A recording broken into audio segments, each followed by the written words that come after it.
Good afternoon, everyone. Welcome to TRI's Mental Health Week launch. Great to see so many people in person today. And we'll have a bit of an idea from Alan how many are online a bit later. So why would it be important right now to have a focus on mental health issues at a medical research institute? Well, the last few weeks in particular have really highlighted mental health challenges with the suicide of a former rugby league player, coach, father, and member of our community. We're all touched by mental health issues and also by suicide, including in my family in the past 2 decades. The pandemic has really shone a light on mental health, and we've seen and well articulated have been the pressures on healthcare professionals through the pandemic. We're also well aware of the pressures on researchers, particularly during the pandemic, but not exclusively so, and especially for our early to mid-career researchers.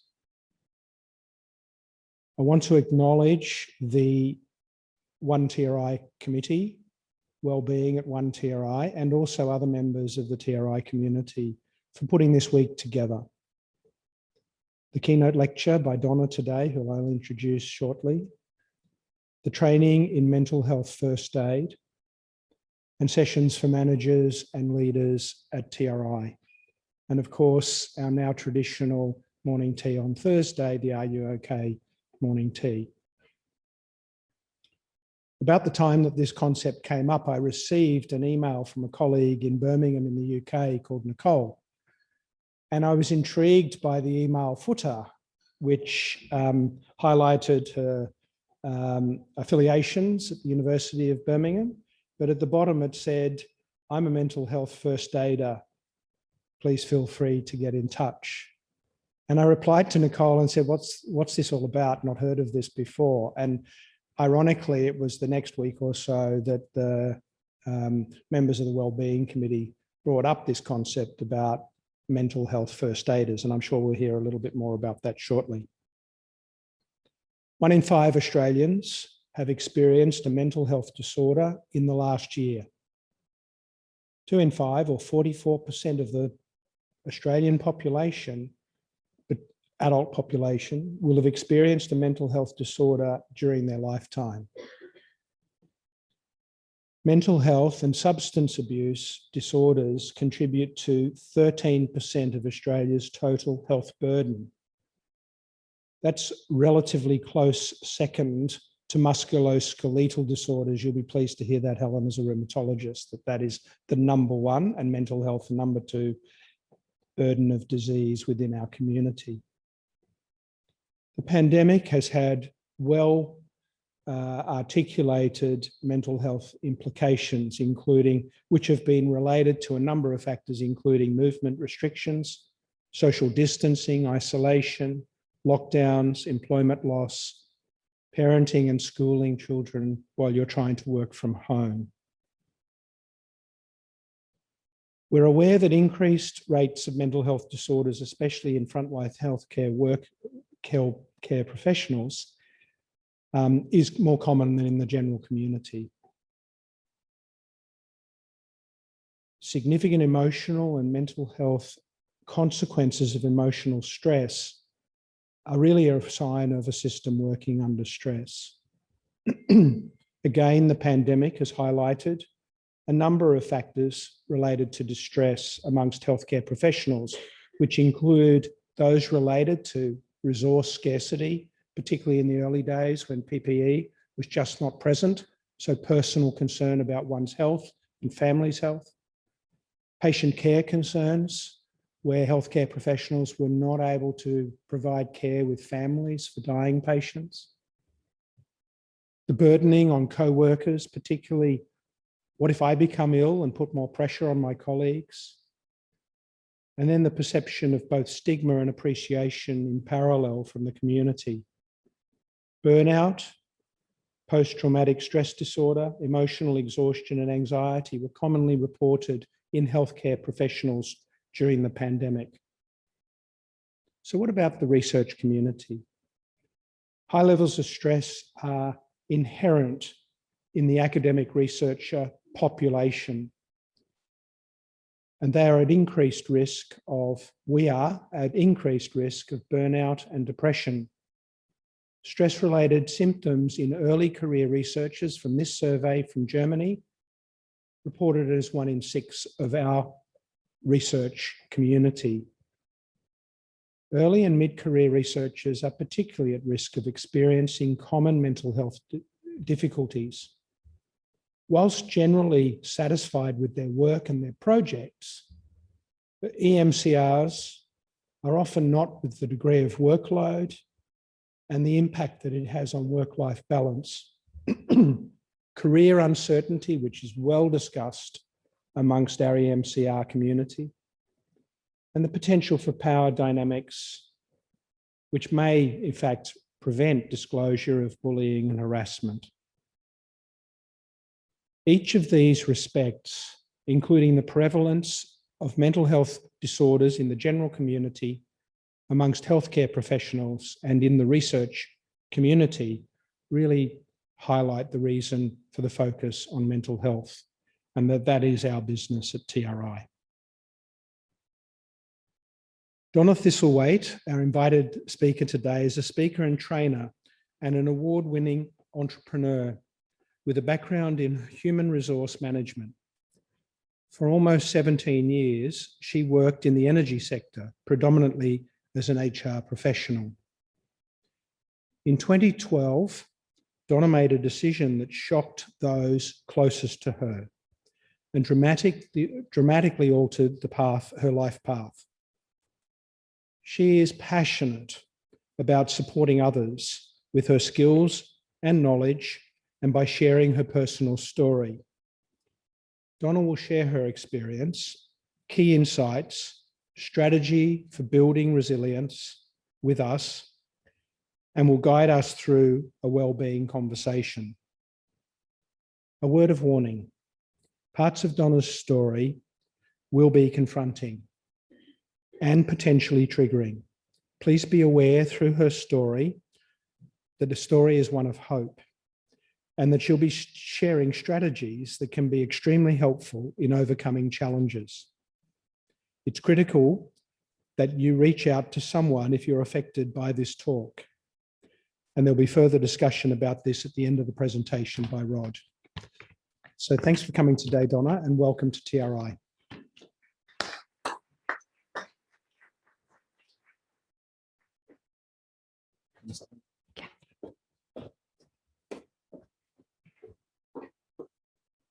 Thank you, Scott. Hi there, everyone.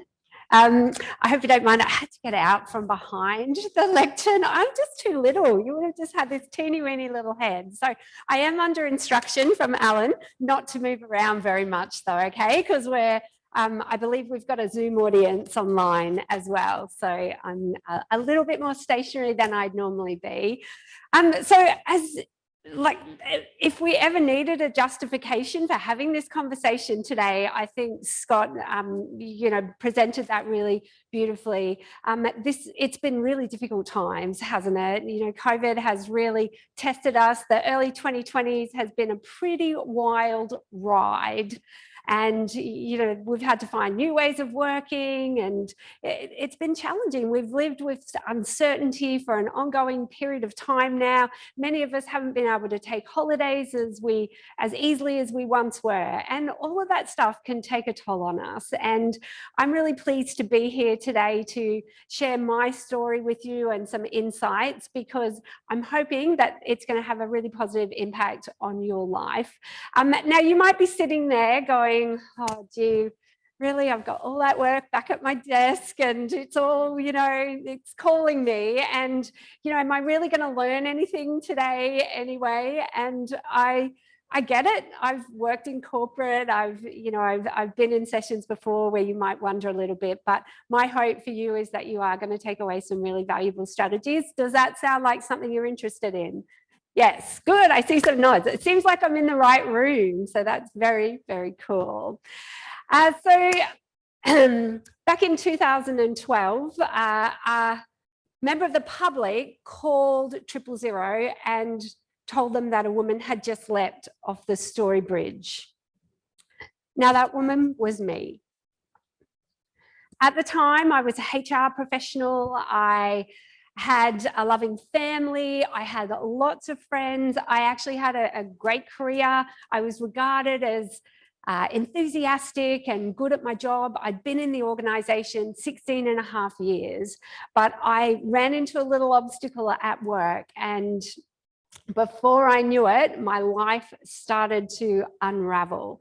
So there I was on the bridge, and in the lead up to that event, I had an argument with somebody who worked for me. So it was in the open plan office, you know, that office, right? You know, where you might have one yourself, is where everyone can hear everything. So I had this argument with this young woman, and she basically said, I'm not going to do that, of something I'd asked of her. And I was a bit shocked. That wasn't how I would ever speak to a boss. And I just was really surprised. And it actually set off a chain reaction for me. Okay. So it brought up all of these old stories that I thought I'd long put to bed. But they actually re-emerged for me. Stuff from my childhood, all of my feelings of I'm not good enough, I'm a failure, I can't do this. All of these feelings started coming up, these thoughts. Maybe you've had similar thoughts yourself at different times, and hopefully they were fleeting. But sometimes these thoughts can actually take over and really cause some challenges in our lives. They can really cause an unraveling if we don't stop them in their steps. So I remember having a conversation with somebody about a project that we were working on, and I walked away from that thinking, oh, she thinks you've got no idea what you're doing. She thinks you're failing. Now, I don't actually know now what she was thinking, but what I do know is that we actually make up stories about what we think is going on. Okay, that's what we do. Our mind has this tendency, and it's really whatever is, you know, it's a reflection of what's going on inside of us. So I was starting to feel really overwhelmed, and I had these really unhelpful stories. So this would have been a really good time to reach out to somebody and say, I'm struggling, but I've been put on this new project in the workplace, and I was worried that if I was to do that, I'd be broadcasting that I was failing. Okay. Now, if this ever happens to you, please don't do what I did. Please reach out and talk to someone and let them know. Because what I now know is that everything is figure outable, and sometimes we actually need some help to figure it out. Okay, so I wish I could turn back time. I can't, but please, if it's ever you, do speak to somebody. So I got to a point over a relatively short period of time, 7 to 10 days, where I actually just thought, I can't do this anymore. I'm failing. My partner was away at the time. The boss, the new boss that I had, she was away as well. She was overseas. And I often think of this as a bit of a perfect storm. You know, what would have happened if those people had been there? I'm not sure. But what happened was I just got myself to a really, really dark point, and I thought I was going to get sacked from work. And the idea of that was just untenable for me. I had put a lot of energy into my career. I can see now that my identity was quite connected with my career. And so when I got to the point of thinking I might get the sack and I'm going to be a terrible role model for my 2-year-old son at that time, I just thought, I don't know how to fix this situation. It's just a mess. I don't know how to get out of this situation. And that's when I actually decided that I was going to attempt to end my life. So that afternoon, the bridge was busy. There were people exercising, people walking, and families running, and people riding their bikes. And on the bridge, you could hear the click, click of cars passing. And it was a Sunday afternoon. It was sunny, and yeah, it was just a lovely afternoon. And as I walked past people on the bridge, I'd actually gone there to work out where I'd park when I came back later that night. And when I was there were just people everywhere, and I was pretty much oblivious to them. I was just in a world of pain right then. And so I walked across the bridge a couple of times, and then when I got to the northern end of the bridge, I just thought, or I heard this voice really say, "You're here. You're here. Just do it." And so I walked to the middle of the bridge, and I took out I got my bag, opened my bag, and I took out my phone, and I called my partner, and I said, "I've left you a note." And of course, they never answer when you need them to answer, do you? I thought it was very unlikely he would answer anyway, but I left him that message, and I put it in my phone back in my bag, and I dropped it, and I climbed over the railing, the fence, and the bridge, and I fell to the chilly waters below. Many lost hours later, I woke up in the Royal Brisbane Hospital. And I have to tell you, that was a big surprise. That was not the outcome that I expected at all. Now, thanks to a couple of really great, I'm going to come back to that, couple of really great guys I owe my life to. So these guys, John and Stuss Reed, are the crew of a city cat who rescued me. So I pretty much owe my life to these men. They are absolutely amazing.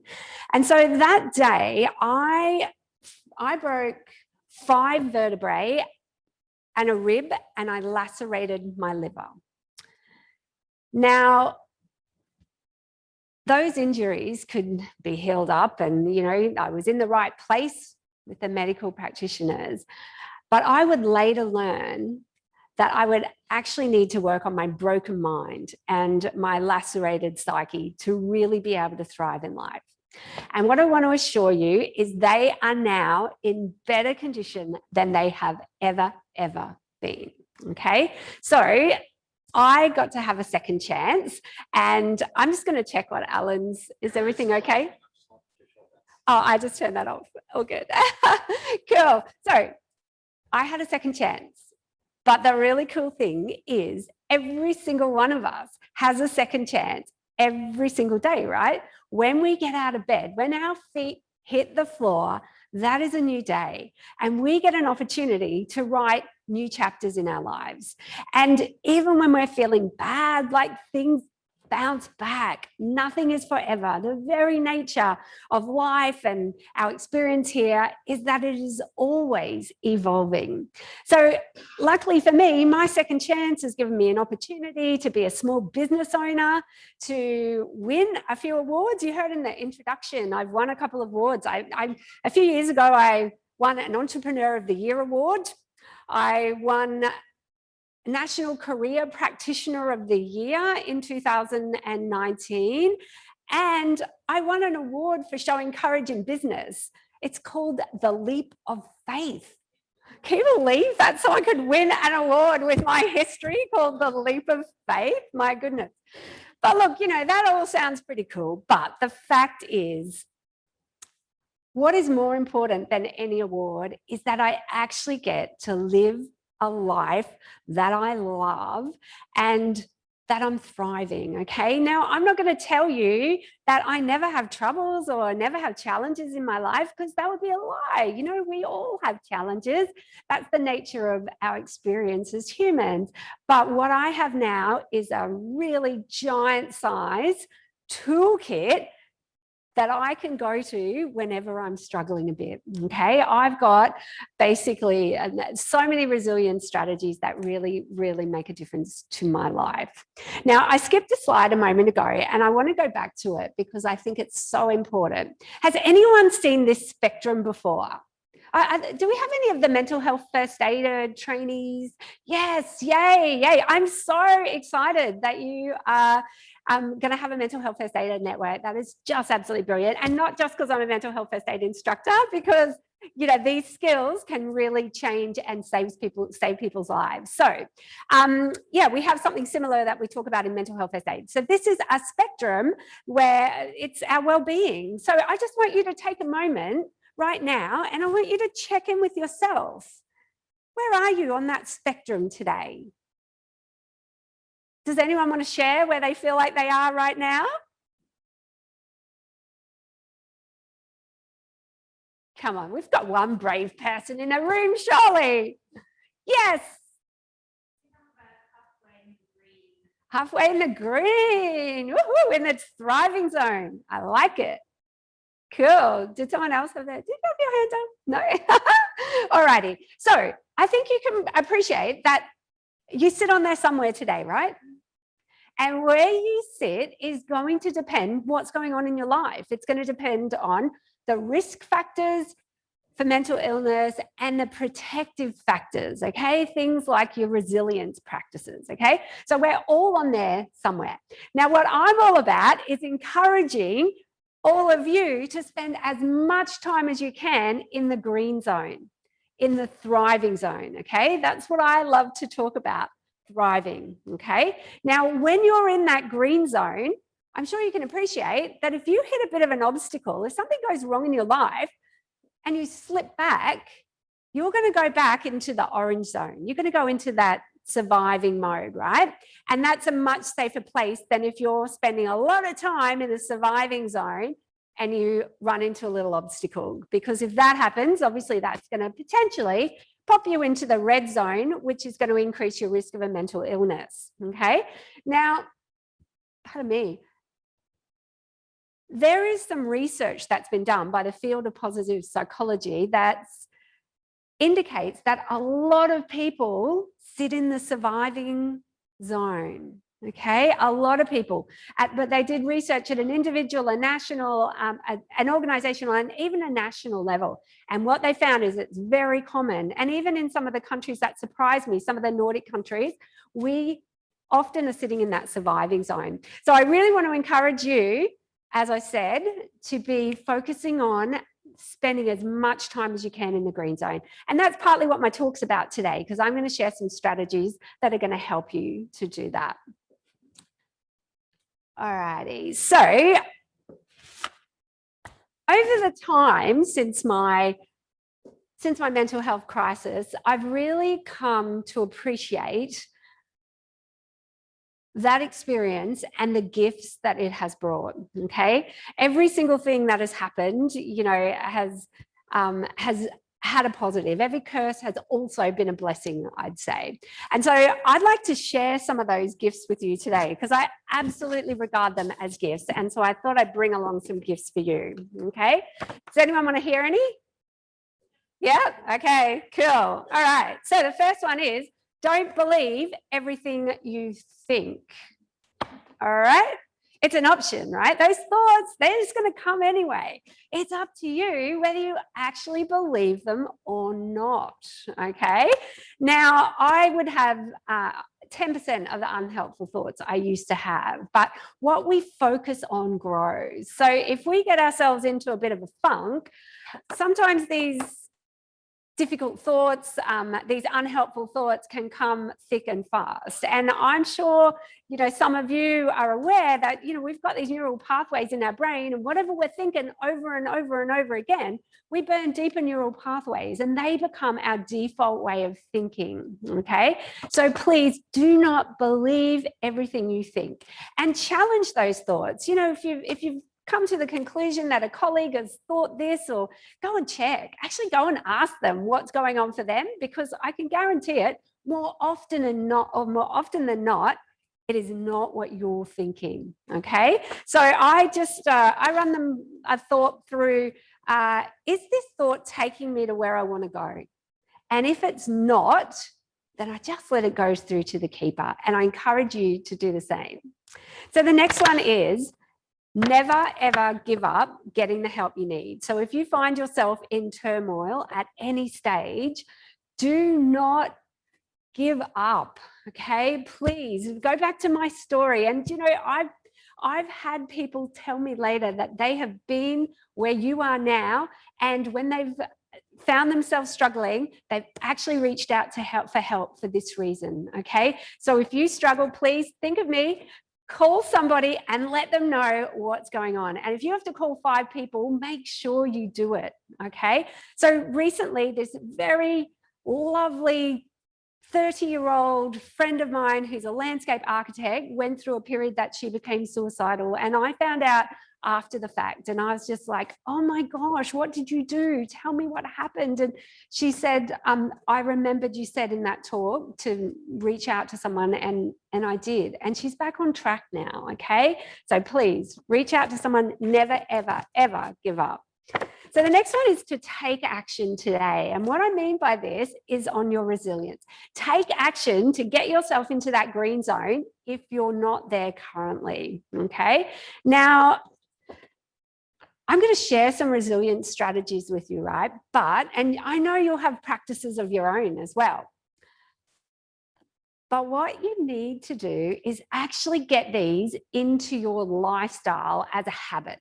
Okay, because what often happens is that when we get busy, those things that we know are good for us drop out of our diary, right? I'm busy, busy, busy. And I know that you all have a lot of work on. I know that you're working very hard for your profession and for your organization, but we need to make sure that you stay safe and well doing that, okay? So take action today for your resilience. The next one is be kind, okay? Now, this be kind is to yourself and to everyone around you, okay? Because you never, ever know what someone's dealing with. They may have just lost somebody important to them. They may be dealing with some health issues. They may have neurodiversity. Who knows what it is, okay? But we need to be kind to people because that's how we can create safer workplaces. And we absolutely need to be kind to ourselves, okay? So I really encourage you. I had this beautiful saying, you know, the conversations that matter are the ones you're having with yourself when no one is listening, okay? So be kind to yourself. The next one is to love and accept yourself. So this one's a little bit related, okay? Now, I worked with a practitioner, a neuro-linguistic practitioner. Has anyone ever heard of NLP? Put your hand up if you know about NLP. Right, cool to see a few hands go up. So I found this really, really helpful for my well-being. I was able to go back and really sort of address some challenges in my life. And in fact, I'd say that was more helpful than 5 years of psychotherapy for me anyway. And that's the thing with any of this, right? I reckon it's a matter of finding what works for you, because what works for you could be different from what works for me, okay? So I saw this guy and he wanted me to accept myself, love and accept myself. And he got me to do this visualization activity. So I'm sitting in his office and I'm giving it a crack, and I'd never done any visualization before. I was just like, it's not really working. So yeah, no, this was really awkward. And yeah, it felt odd. So I was like, that's okay. Let me take it home. I'm going to have a play with it at home. You know, that sort of on the Friday night, I did a little, I think I jumped in the bath and, you know, relaxing, candles, all of that. Still not working. Okay. Next night, got into a really sort of comfy place in the house. I think I had a glass of champagne, tried it again. No, it's not working. And then I had this epiphany, like right out of the blue. I just went, oh my gosh, you're missing the point. There is nothing freaking wrong with you. And there's nothing freaking wrong with any of you either. If you've got someone next to you, turn to them and say, you're awesome. Turn to them, you're awesome, you're awesome. Or say it to yourself, you're awesome, right? And look, that day when I did that, I swear something lifted off me. I felt lighter. When we can accept ourselves, you know, every single one of us is imperfect, right? We're all perfectly imperfect. Okay, so just accept yourself, all right? And every single one of us has done something in our life that we're not proud of. But that's okay. We're just human. Sure, don't keep repeating the same thing over and over, but be kind to yourself and accept that you're just normal. You're just perfectly imperfect. So the last one, last but not least, is failure is an event. It is not a person. Okay, I totally personalized failure, right? I was just like, I'm a failure. Even when things go wrong, or, you know, if we failed at a situation, we don't have to personalize that. We don't have to be that, okay? We can learn so much from failure or things not going well, okay? It truly can be a gift, but you do not have to personalize it, okay? Cool. So they're your gifts for today, as well as the resilient strategies that I'm going to share with you soon.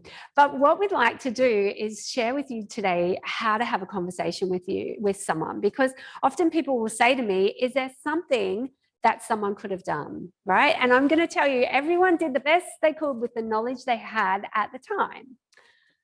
But people didn't know that I was actually, you know, contemplating suicide. And so I really encourage everybody to develop the skills to check in with somebody. So we're going to go through that process. Now, this is the little process. So if you're a mental health first aider, the process will be a bit different because we've got the algae model with mental health first aid. But this is one that in a way reflects the Are You Okay model. So if you're ever thinking about having a conversation with somebody, you can always go to the Are You Okay website, where they have resources 24/7 on having a conversation. And it's a similar model, as I just said. So the first one is to ask somebody how they are, okay? Now, before you do this, I encourage you to check in with yourself. How am I? How am I right now? Am I feeling well enough to have this conversation with somebody? Am I prepared for the possibility that they might actually say, no, I'm not okay? Do I know what to do then? Do I know how to support them, where the resources are that they might be able to use? So yeah, very important to check in with yourself and to think where you're going to have the conversation as well, because, you know, obviously we want to be respectful to our, you know, friends, colleagues, family, whoever we're having this conversation with, by doing it discreetly and in a way that honors them. Okay, so do think of the location. Maybe it's having, you know, asking them to come on a coffee or something that feels normal for the two of you, okay? Now, I'm interested to know, what are some of the signs that somebody might be struggling? What do you think you might see if they were mentally struggling? They might be distracted? Yeah, so maybe, yeah, not as focused as normal? Great, thank you. Yes. Withdrawn. Withdrawn's a common one. Absolutely. Thanks. Any other signs? Yeah, absolutely. They could be. Totally. Beautiful. So they're out of character. Their behavior is out of character. And so it does definitely help if you have a relationship with this person. So I really encourage you to build relationships in the workplace, because the relationship will, one, enable you to notice signs, and two, to have permission to actually have a conversation with somebody. Because it's the first time you ever speak to this person, it's because you're having a well-being conversation, that might not be too well received, okay? So we want to have relationships with people so that we can collectively create a safer workplace. All right, so the first step is to ask how they are. So it's really great to be able to give them some information of what you've seen, okay? So I've noticed you don't seem yourself lately. You seem quieter than normal, quieter than you usually are. I've noticed you're not coming to lunch with us on Friday anymore. What's happening? So keeping it really sort of open is good, but giving them some specifics is great. And the reason the specifics are so good is that if you just say, how are you? And they'll just say, fine. They'll say, I'm okay, right? If you actually tell them what you've seen, it's a little bit harder to deny that then out of sorts, if you know what I mean, because you're saying, I've noticed this. And also that person can feel seen, because often people don't feel seen. You know, everyone's just often ships in the night, and it's really, really useful to give them some specifics, but then keep it nice and open. So, you know, I've noticed this. What's happening? How are you going? And, you know, words that sort of fit with your relationship with that person. Now, the next step is to listen. Okay, now this is the most important step there is. Okay, if you forget everything else, just listen, honestly. And so what does listening look like? Can anyone tell me what you'd see if someone was listening really well to someone?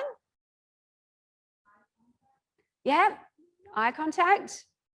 And that I would always recommend taking your lead from them on the eye contact. So we don't want them to feel interrogated. So think too about this person, and, you know, if they're really shy, they might not be as comfortable. Anything else? Good. What they say, the same they hear, but not trying to counter or contradict. Yes. Beautiful. Thank you, Graham. That's gold. So yeah, just reflecting back what you're hearing, that can be really powerful. And what you really want to do, the most important thing here is to let them do the talking. Okay. So we want them to keep talking. And so little things we can say like, yeah, tell me more. These sort of like little encouragers can really be helpful. Okay. And silence. Okay, often people are really uncomfortable with silence, but it goes the other way as well. So if we're quiet and can be comfortable with silence, it can encourage them to fill the silence. Okay, so we want them to do all the talking, and we want to withhold judgment. Okay, we just want to listen. And often even that can make a really big difference for somebody. So the next step is to encourage support. So this year, Are You OK's theme is actually no qualifications needed. And what that is about is the fact that we can all make a difference. We don't have to be a psychologist. We don't have to be a mental health practitioner. We can make a difference to people by listening and acting when we see that they're not quite themselves. Okay, so I really encourage you to, the Are You OK website has some really great resources on it. And I know your mental health first aiders will be in place and be able to make a really big difference as well. And so, you know, if you were worried about something, you might even encourage them to speak to a mental health first aider at TRI. And so the last step is to circle back. And what I mean by that is just checking back in to see how they are, okay? Now, depending how sort of distressed they are, you might do that the next day, or you might do that the next week. So if they're quite distressed, then, you know, they need a bit more support, okay? And if they were suicidal, then that's something that you would need to escalate with somebody. You would need to let them know, look, I need to talk to somebody about this because I'm really worried about your safety, okay? But just checking in, for most instances, it'll be checking in maybe the next week and saying, how are you now? You know, did you reach out to those supports, that sort of thing. Now, I would like to tell you that every time you're going to have one of these conversations, people are going to be really open to it and, you know, appreciate it. Sometimes you can get some resistance, right? Because they're maybe not ready. They don't think that they've got a problem. And so if that were to occur, what I encourage you to do is just stay in touch with them, okay? Just let them know that you're there when they want to talk, because what we know is that we want to keep the relationship going. We want to keep it open so that if they come back to you, or they're more likely to come back to you than if you had a sort of been too pushy at this point, okay? Does that all make sense? All right, cool. So what I would like to do now, unless anyone has any questions about that process, does anyone have any questions about it? Nope. All right. So what I'd like to do is share with you the 6 resilience strategies that got me thriving. Now, I understand that you all got one when you walked in. Is that the case? Everyone's got a little, because that little action card, that little keepsake card is yours to take away. Okay, now I'm going to run through each of these strategies, and I know that you will have some of your own strategies, okay, and that is absolutely awesome. Because the point that I've got to is that I honestly believe that every single one of us has a birthright to feel well and to live a fulfilling life. And we should just never, ever give up till we get that, right? And these strategies can really, really help you to be able to thrive in life. So the first one is to have a gratitude practice, to practice gratitude. Does anyone currently have a gratitude practice? Please put up your hand. Jess, great. Okay. Oh, did you have your hand up? Sir? Yay, cool. Do you feel comfortable sharing what your practice looks like? Yeah, I have a journal. You have a journal. Ah, beautiful. Great. Cool. All righty. And how has that changed your life? What affected your life?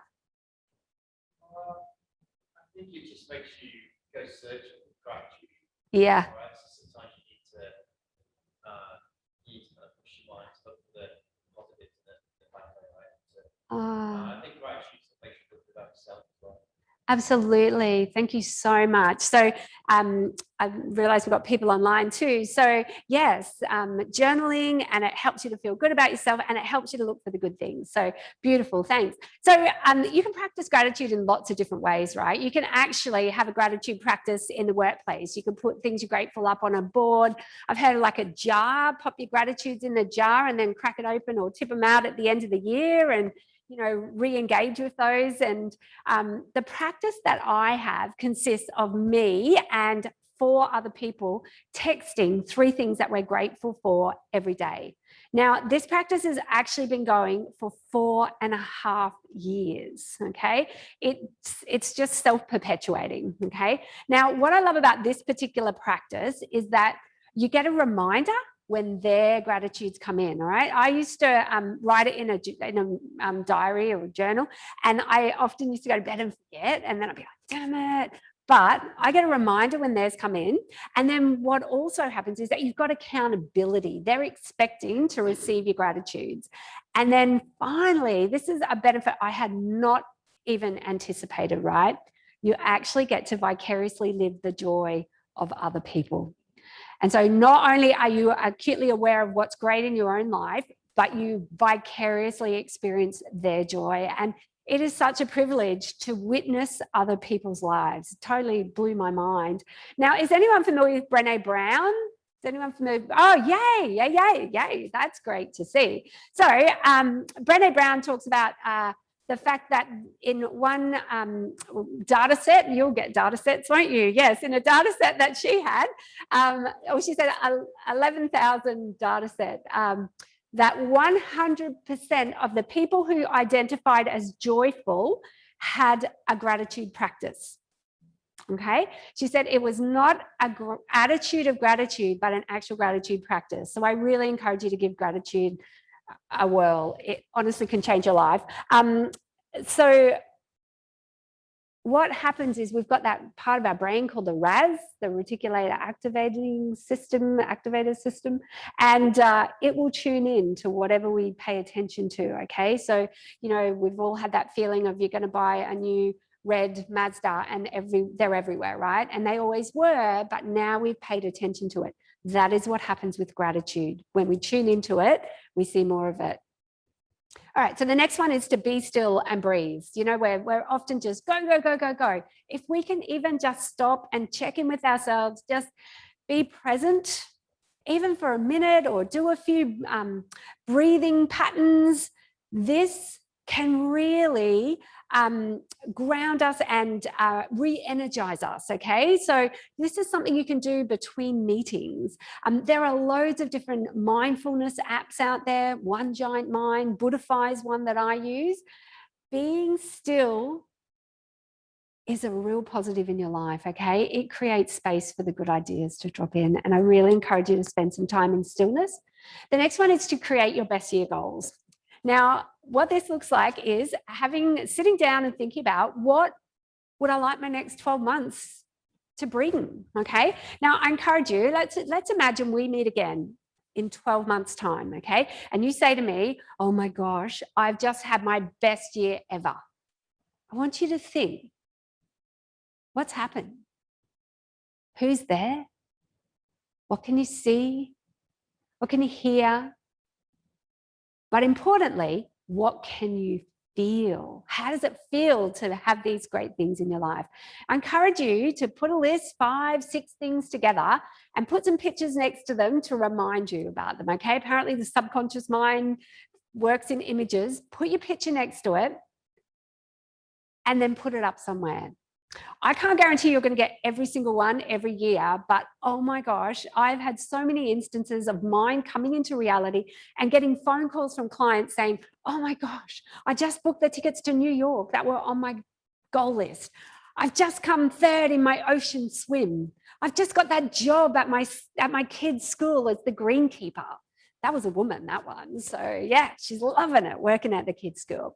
So I encourage you, do think about what you'd like in your life, because it seems really weird how it happens, right? Maybe it just affects our micro decisions, but I feel like when we get some clarity, the right doors open and the right people come into our lives. Now, the next one is to do your thing, okay? So your thing is what you're doing that gives you energy, and 5 hours doing it can feel like 15 minutes, right? So for me, it's cycling. I'm a road cyclist. Anyone else a road cyclist? No, no one else prepared to admit it. Yes, yay. Okay, and the rest of you probably hate us, right? Oh God, I delivered a talk a couple of weeks ago to a group of tradies and they really did hate us, hey?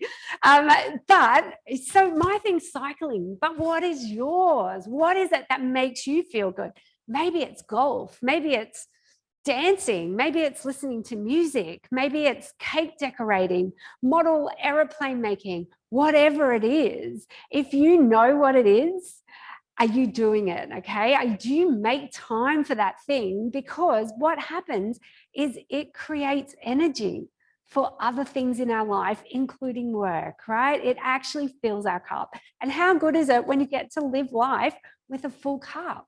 Okay, so do your thing. And if you haven't found it, right, please don't give up. Please don't give up on finding your thing, okay? Because it's out there and it's waiting for you to find it. Don't give up finding it. All right, so the next one is to choose positive people. Jim Rohn famously said, we are the average of the 5 people that we spend the most amount of time with, okay? So who are your 5? How do you feel when you spend time with them? Do you feel energized? You know, is it a positive experience? Because we need to have people around us that help to lift us up, okay? So it could be a great idea to do a little audit. You know, I'm not saying don't get divorced or anything like that on account of what I'm saying now, okay? Sometimes people say to me, oh, but you know, I've got someone in my life with a mental health problem and I'm supporting them. If that's the case, you actually need to do a lot to support yourself as well, okay? So think to yourself, who are your 5 people and are you someone's 5?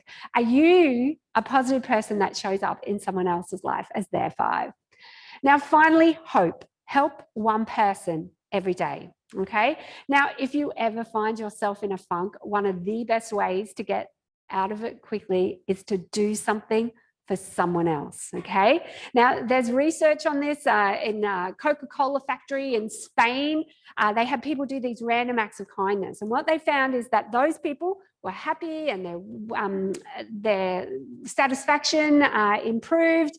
The people on the receiving end, the same thing. They got great benefits as well. But what they also found is that the people who received their random acts of kindness were over twice as likely to go and do something positive for someone else, something kind for somebody else, okay? So we can create a ripple effect in the world and in your workplace by doing good things for other people. So, and that's that phenomenon you would have heard, hopefully, maybe, called helpers high, okay? So when we get helpers high, we get positive chemicals released into our brain, dopamine, oxytocin, serotonin, okay? So it's all good for us as well as the people that we're supporting.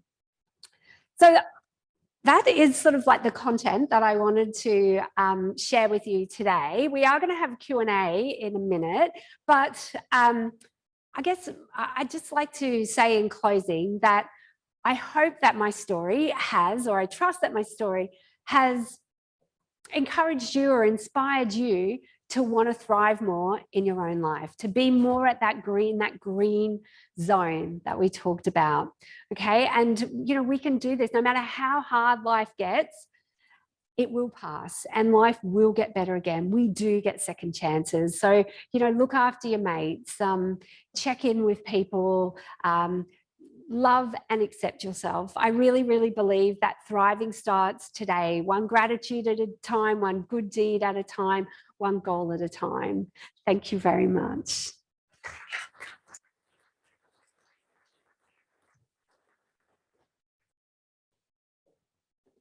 All right, we'll have Christine and Jess will be roving around with microphones if you have any questions. So just put up your hand if you have a question. And also we'll look online to see if there's any questions from our online audience. I'm happy to answer any sorts of questions about my journey or what I've shared.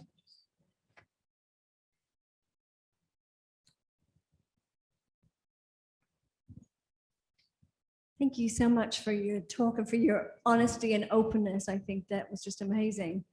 I was wondering whether you think there's certain interventions that work better in certain fields than others. So I'm just thinking about that helper's high. Yes. And thinking about the fact that the healthcare profession and also researchers, I mean, ultimately, that's why we keep going the way that we do. Do you think that that type of intervention would work particularly well in this setting?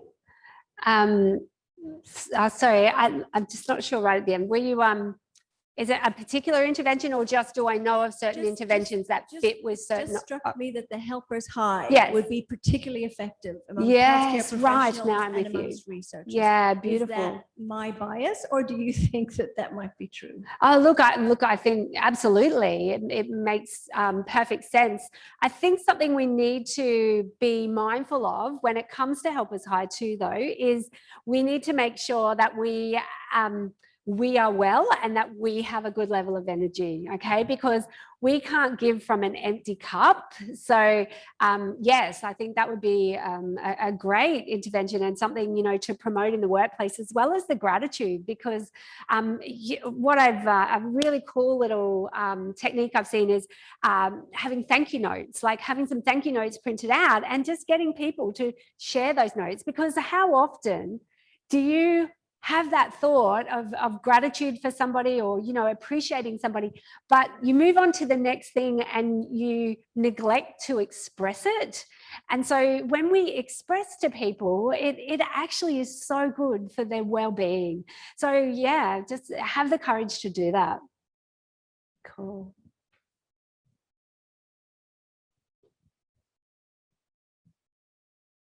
I've got two questions. The first one, you can choose not to answer, but you said you woke up in hospital and Yes, it was an experience that you weren't expecting. What was your thoughts after that? What did you, when you said, you know, you weren't expecting it, what did you then think? yeah.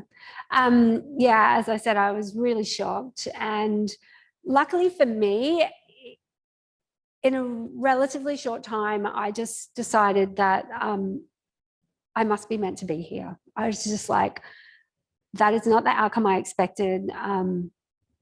For me to survive this, I must be meant to be here. And I'm so grateful that actually was my reaction, because I know it isn't always. And my second question is, how did you get into talking about it? How did you get past that stigma that people have of mental health and suicide? Yeah. It was quite a journey, actually, how I got into it. So I for a long time, we didn't tell anyone. As I said, my son was only 2 when it happened, and I wanted to be the person who told him. So for a long time, we didn't tell anyone.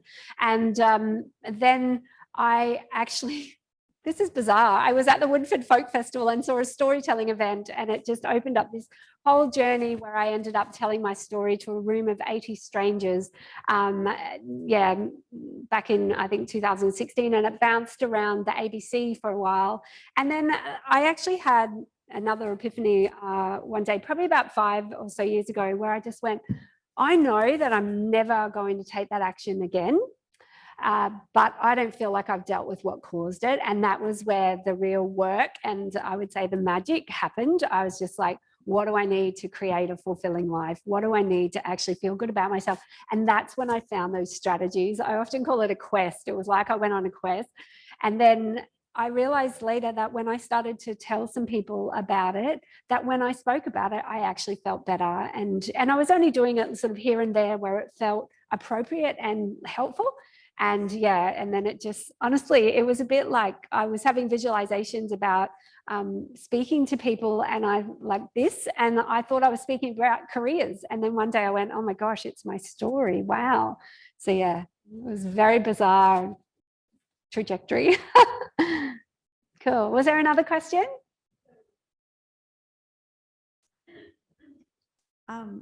What sort of advice do you think you'd provide to people who might not feel that they are prepared to offer, say, the support as well? So there's a lot of people who can support others a lot of the time, especially close friends and everything, but possibly someone who's been approached who's also in a similar mindset and doesn't feel prepared or have the resources capable to help at the time. What sort of advice would you give people who are in that situation? Yeah, sure. So yeah, look, I would encourage them to speak to somebody, and I would just be like, honestly, authentic. Just be honest and say, hey, I'm really worried about you for these reasons, but I'm not sure I'm in a position to help. Let's think about who you might be able to speak to or what we might be able to do. I would just be really honest. That's just the best. Like, people really respond to that, you know, authenticity. And so, you know, when you've got mental health first aiders all in place, that's going to be great. But yeah, some people, you're right. Some people will definitely be more comfortable and adept at having these conversations. So identifying some of those people and just working with that person to help them to find someone. Because ultimately, even when we have just a wellbeing conversation with somebody, what, you know, if they are struggling, what we really want to do is guide them to get some support, because we know that only 50% of people with a common mental health problem actually get help, but they're more likely to get it. They're more likely to seek it if someone they know suggests it.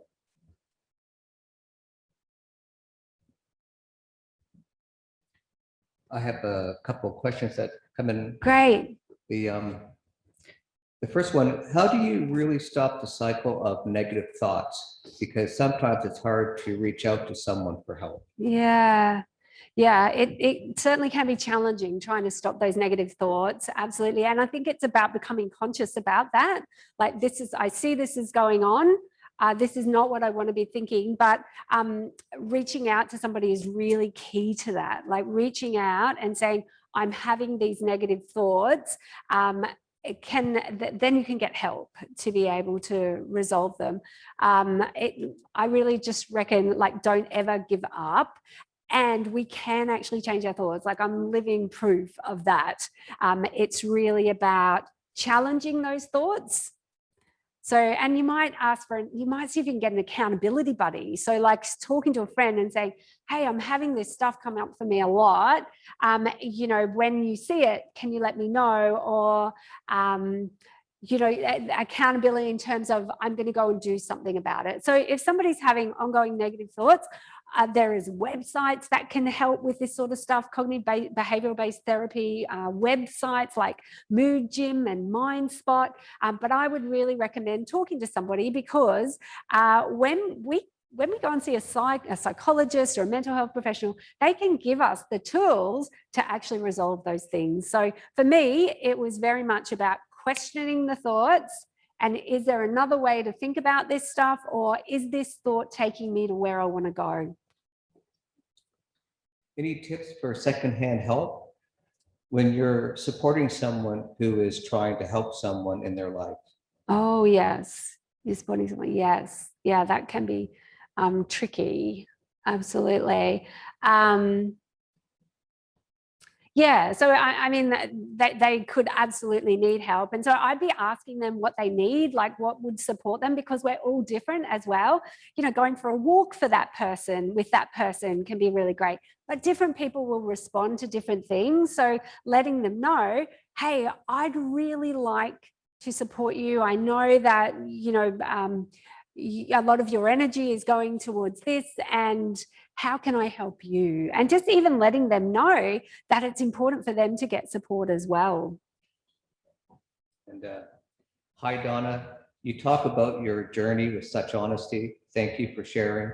Can I ask about your family's journey, the impact upon them, and how they were and still are supported? Yeah, sure. Thank you. Yeah, look, it was rough for my family. Absolutely. There's no doubt about it. So I told my son when he was 7, just as Australian Story was about to air, and well, actually, as they filmed Australian Stories, so he was involved in that. But yeah, look, it was very, very hard for my partner. There's a lot of shame about suicide, and my family sort of have been on this journey sort of incrementally with me. But yeah, it's difficult for the family. But yeah, I know how glad they are to still have me in their lives. So, to lose someone to suicide is just devastating for families. So, yeah, they're still coming along with the journey all the time, which just keeps going, it seems.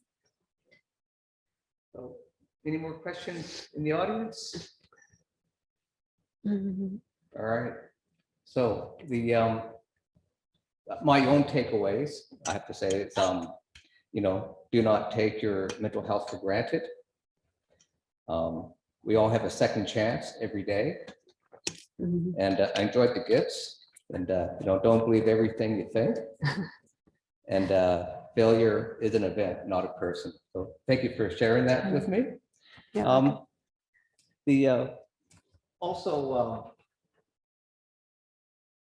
Is that next slide we want to put on? And but I really appreciate your honesty and sharing. It certainly, I believe, has been a great start to our mental health week. Yes. And I think TRI, I think it's we do a lot of biomedical research, and what I found when I came here is that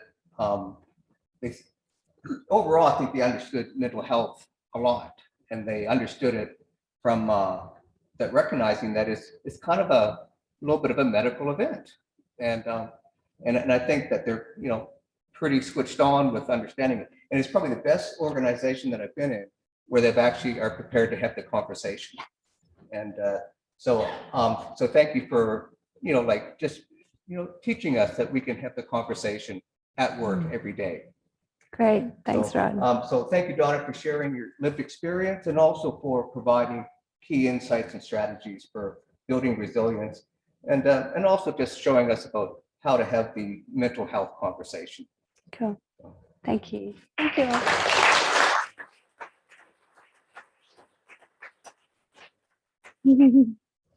So just finally up on the screen here, just with the conversation that Donna sharing with us and her lived experience, sometimes hearing content such as this can trigger strong reactions. And as Donna was saying, reach out to friends, reach out to others, and certainly within our TRI community, we have lots of resources that are available, and they're up there to look at. So certainly reach out if required, and also if you see someone who's seen a change in behavior, definitely reach out to them and have that conversation. Great. Thank you. Thank you, Donna.